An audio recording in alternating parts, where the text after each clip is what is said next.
Ladies and gentlemen, my name is Ellison Cruz, and I'd like to welcome you to, for the first time, the Pikmin 2 title screen, something we have not seen yet.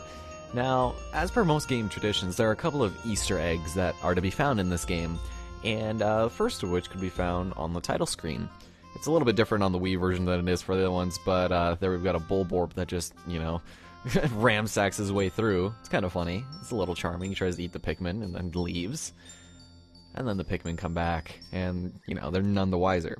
Now, what's interesting, you can actually disperse the Pikmin by pressing plus, go away, run away from the Bulborb.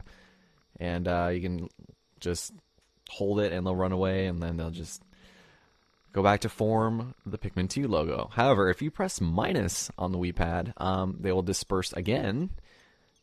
And when they come back the second time, they actually reform into something else.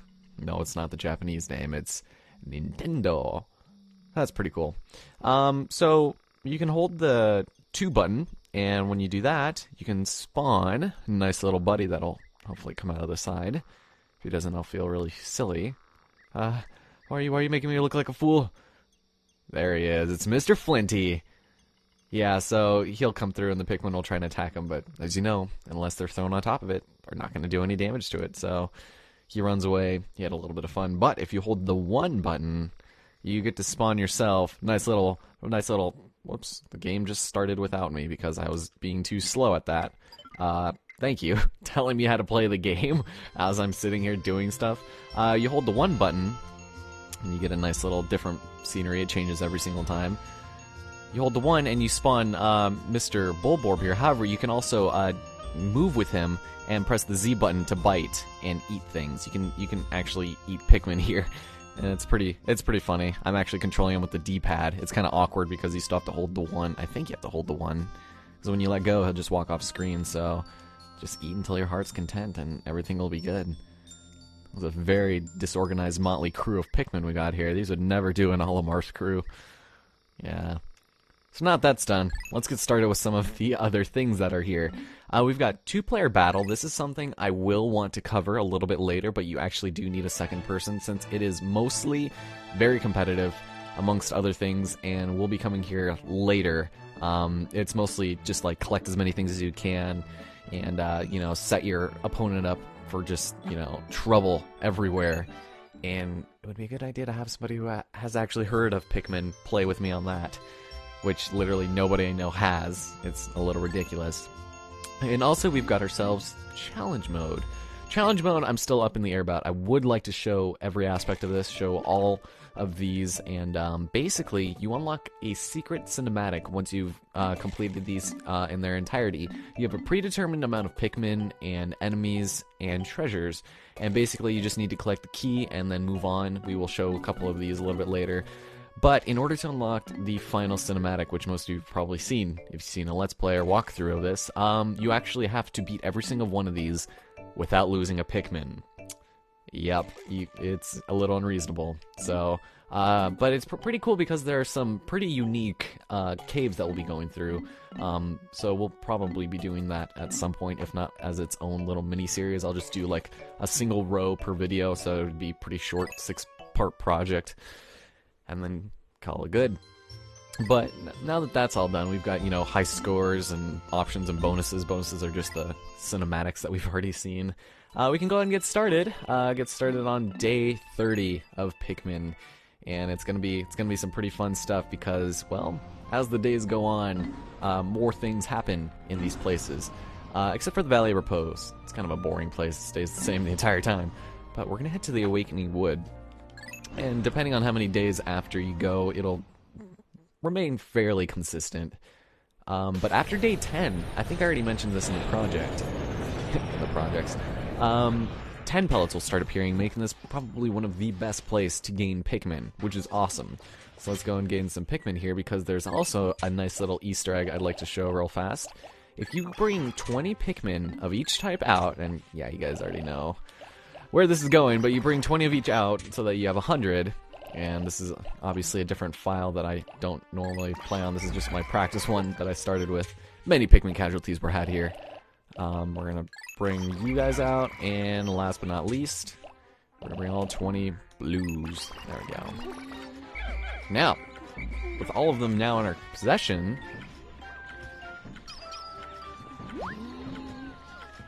sometimes they'll play. Okay, so for whatever reason, my Pikmin don't feel like singing to me tonight, but basically they're going to start playing the song I No Ura, which is basically the song used to promote Pikmin 1. And interestingly enough, as you guys know, that song, for a little bit after it was released, actually outsold the game for a bit. The song used to promote the game actually outsold it, and the 10 pellets are gone because I was foolishly getting some off screen while I was waiting for the days to be over, even though I skipped it. So, believe me, there's supposed to be 10 pellets there. They just haven't spawned there for whatever reason. But aside from that, nothing else has really changed here all that much. That's just really disappointing that neither of the things I wanted to show have actually appeared here. So I guess I'll just give it a moment until they grow back, because it's actually pretty cool. And hey, Flinty, how's it going? At least he never ceases to amaze me. Mr. Flinty. Ah, here we go. Alright, so here are the infamous 10 pellets. Now, a couple of enemies do drop this. Most notably, that I've noticed, was the Toady Boister in the Perplexing Pool. Typically, we'll drop 2 of these. But they haven't really done it, like, on screen, so I don't know if I should trust that. But it's pretty cool. A fantastic place to earn Pikmin pretty early on, so I mean, you only have to wait till day 10 to be able to get these, and then they'll be here for the rest of the game. Just gotta give them a little bit to spawn, and then it's good. So just 50 out of all of here. That's pretty impressive. So, there we go. Alright. So aside from that, I mean, and this is 20, so that's even better. Man. So if you need Pikmin, if you're hurting for Pikmin and you're, you know, it's like one of your first playthroughs playing, which, you know, my first time beating this took me like almost 20 days. And this is a great place to get your numbers up. But with that having been said and done, I say we leave this place and head somewhere different, but make sure I have all my Pikmin with me first.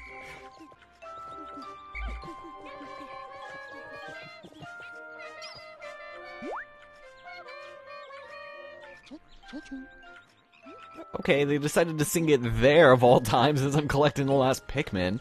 Okay, well thank you.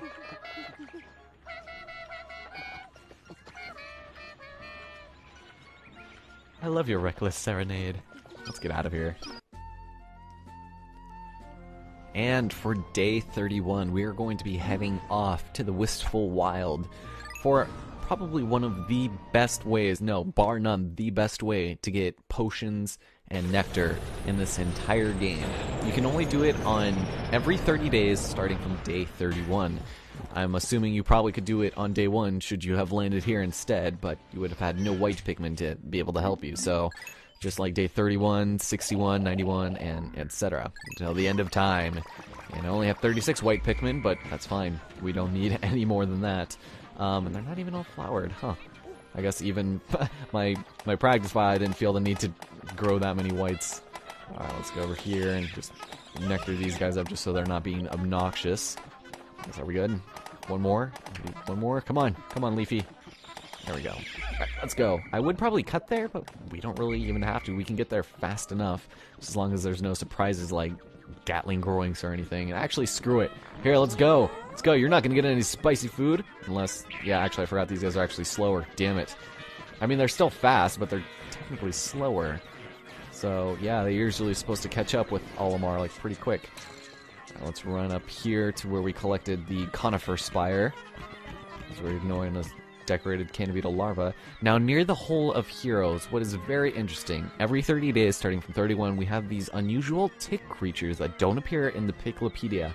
These are Ujadanis, and basically you attack them, and they drop sprays for days. Like, literally for days. Now, you can only have up to 30 sprays on screen at any given moment, so you want to keep that in mind, that when they stop producing sprays, you're going to want to stop murdering them. Although my Pikmin are going to be dumb and just beat them up. And it's pretty interesting, in all honesty. They're pretty cool. And if you need sprays, here you go. You can use that trick with, you know, the President and Olimar and call it good, but I mean, do you really have to with all of these? I mean, I don't even know why. Alright, let's get out of here. I'm done with that. I'm done with that. Because not only are there Metites in here? I'm just curious. And there's more sprays in here.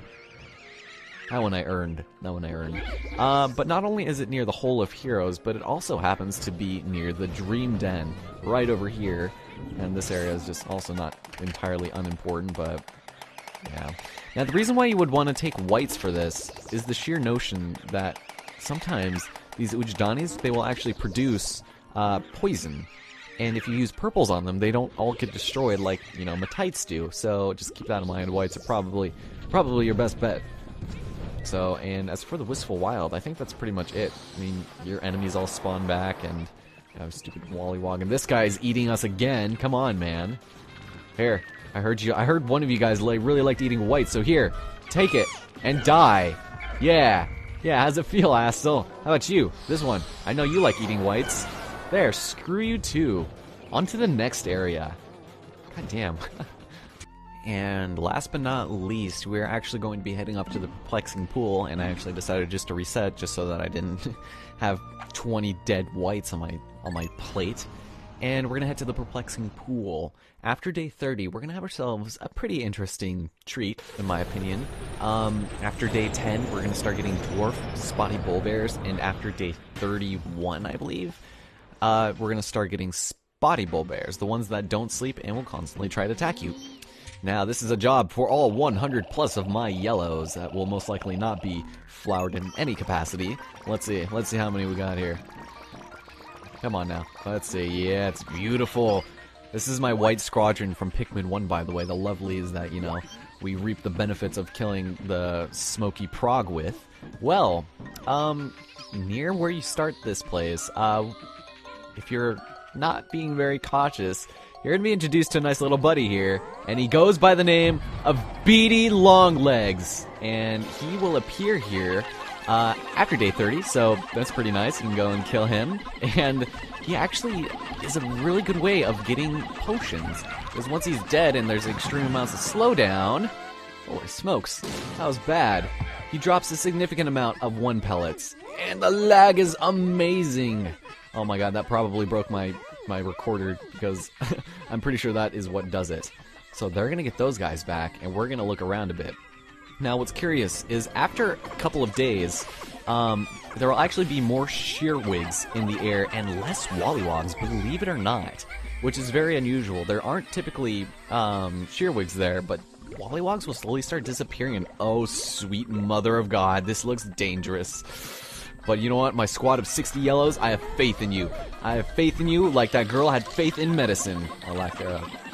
We can go kill this guy. We can kill this small army of people. Yeah! Oh, you guys are beautiful. Why are you over there? Why is there so much lag? There we go. I lost about 10 Pikmin there. Because they all drowned. Oh yeah, I forgot. Pikmin drown and die and succumb to things faster when they're under the effects of the potion.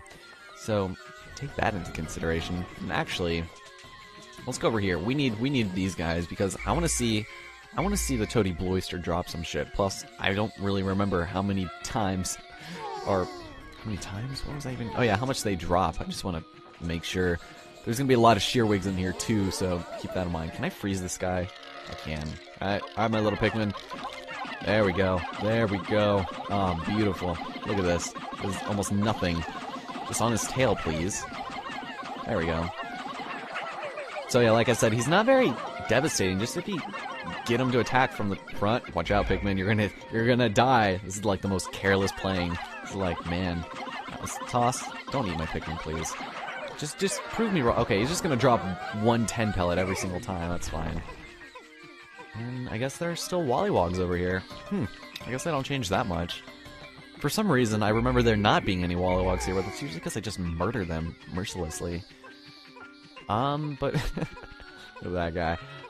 So with that having been said and done, oh, by the way, because this is a file where I have collected all of the treasures, we're still playing as Olimar and the Captain. And the Captain and the President. Even after you beat the game and collected every single trophy and treasure, it's not going to matter. And how many does that give us? We have 600 Pikmin here. I want to see how many that gave us. It's not going to... Oh, it only gives you 17... What? I don't know. I don't care. It gave us a lot, though. Here, pluck a phone. So that is it, basically. Next time on, unless there's other things I can think of, like there's stuff that I might have mentioned over the course of the walkthrough, but I don't know if I really have. Just like random shit. Like there was actually supposed to be a 7th type of Pikmin. I mean, you have your classic red, yellows, and blues, and then you got the introduction of purples and whites, that's 5, and then you got the Bulbmin, which arguably is a type of Pikmin, according to all sources in this game. But there was also supposed to be a 7th, and unused data in the game suggests that they were supposed to be Pick carrots, similar to how they were used in the Piccolopedia, although there was no entries on them written for anything, and I'm guessing it might have been used, or intended to be used as a distraction for larger enemies like fiery Bulbaxes. You can lure them into water and stuff so that you can douse them and then just kill them. So it's pretty interesting. There wasn't much to them because they would just float above the air. But that's just what I had thought, so... And amongst other things, I can't really think of too much else right now, but damn, we got a lot more Pikmin in that one, even though we killed them. So let's look at my death count. I lost like 30 to... or just 13. Yeah, I lost 90 in my practice file, or whatever. 77, so... but with that having been said and done, also you get different kinds of mail also. It's my wife. I love you. Don't keep me waiting any longer. Please come home. I made a ton of your favorite soup. It's here waiting for you. It's like you better keep that on the stove there, darling. It might be a couple more weeks. So, with that having been said and done, my name is Ellison Cruz. Next time on Pikmin 2, we are actually going to be finishing off the Dream Den, which is the final dungeon in this game in the Wistful Wild. And it's going to be back to day 11, so... yeah, I don't plan on keeping this particular game file. So, hope you enjoyed it, and I'll talk to you guys in the next one.